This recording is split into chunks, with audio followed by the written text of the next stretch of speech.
Doctor Khaqan Hasan Najeeb साहब, relief तो शायद नजर नहीं आ रहा और नया प्रोग्राम जो $7 अरब का जो आप तय करने जा रहे हैं उसमें तो ज्यादा परेशानियां हैं। और इस वक्त आज एज वी स्पीक बिजली के नर्ख बढ़ा दिए गए हैं और कल कहा जा रहा है कि तेल की कीमतों में मजीद इजाफा किया जाएगा। तो हम क्या अब कोई होप कहीं से कुछ नजर आ रही है आम आदमी के लिए? बिस्मिल्लाहिर्रहमानिर्रहीम। ज़मीर साहब, देखिए बात यह है कि पाकिस्तान को इस वक्त IMF के बगैर सपोर्ट के चलाना एक इम्प्रूडेंट पॉलिसी होगी। दैट्स फॉर श्योर, इसमें क्लैरिटी हमें है। पर IMF के साथ क्या प्रोग्राम तय होता है, ये हमेशा country authorities really make a lot of difference in this. ये नंबर 2 बहुत इंपॉर्टेंट बात है।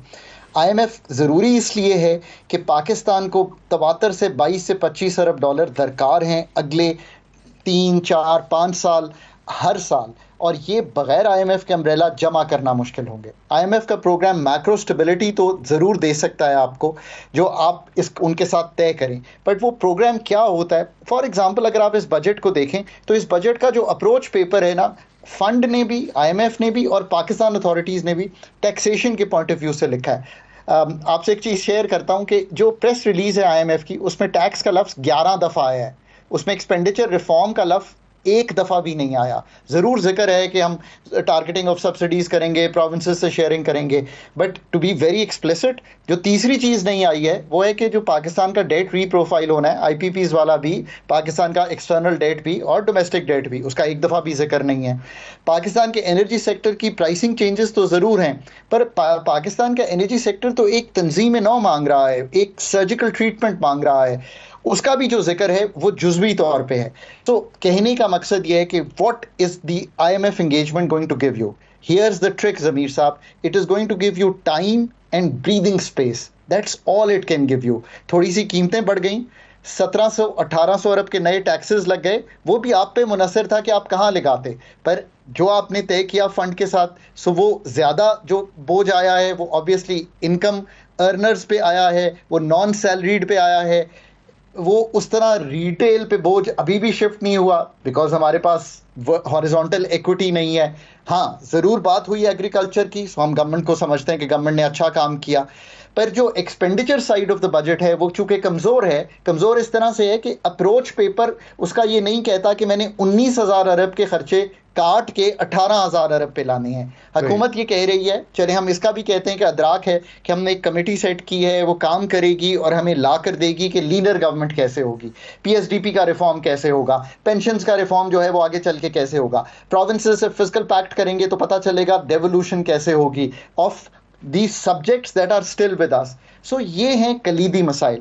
फंड आपको टाइम एंड स्पेस दे रहा है। बिल्कुल सही। खाकान, डॉक्टर खाकान नजीब साहब, क्विकली मुझे एक बात बताएं। एक तो ये कि 12.5%, 12.5% इन्फ्लेशन टारगेट रखा हुआ है आने वाले दिनों में, और दूसरा क्या कि आप डॉलर रूपी पैरिटी पे भी कोई प्रेशर देख रहे हैं आने वाले दिनों में, और तीसरा जो सबसे अहम है कि क्या आप ये सब कुछ जो भी आप मानेंगे, ये आप 3 months डाउन द रोड या फर्स्ट क्वार्टर के एंड पे या 2 क्वार्टर्स के बाद इसका इंपैक्ट आम आदमी की तरफ आना शुरू होगा?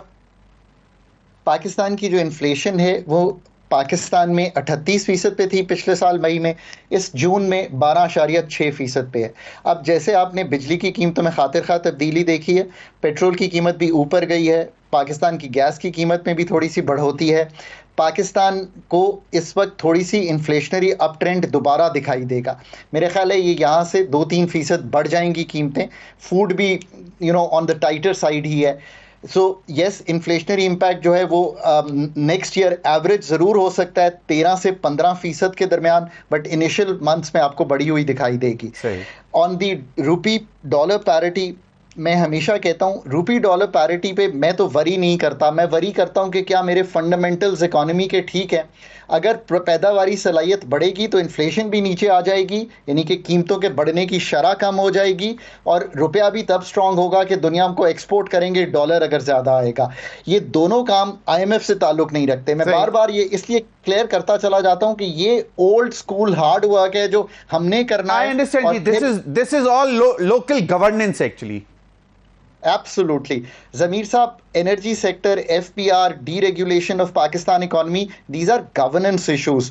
पाकिस्तान में ये सारी मैनिफेस्टेशंस हैं कॉम्पिटेंस इशू के, जो आपके across the board private sector में भी है, पब्लिक सेक्टर में भी है, आपकी जो स्टेट रन मोनोपलीज जो ऑपरेशनल साइड पे हैं उनमें भी है, रेगुलेटरी एजेंसीज में भी है. सॉल्व कॉम्पिटेंस इशू को जब तक नहीं करेंगे, which is at the heart of all these issues, ये सब मैनिफेस्टेशंस हैं, इनको बैंडेड करके वक्त जरूर गुजारा. बहुत बहुत शुक्रिया